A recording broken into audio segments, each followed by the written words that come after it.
No?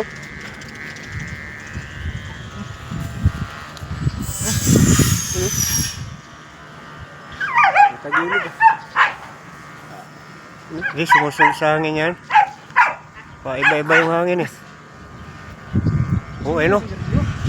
Oh, sarap na rin oh. Nagulim na. Ganda ng hangin oh. Lakas ng hangin.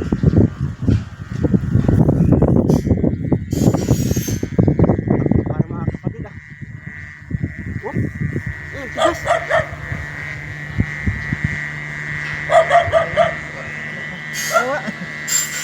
Ang tigas. Sayang, nabuhol. Mataas na sana yan. Tagilid ah. Hindi, ano lang yan, nasulit siya sa akin. Kanina nga dito pupunta eh. Ayun, dyan naman. Nasundan niya yung hangin kasi.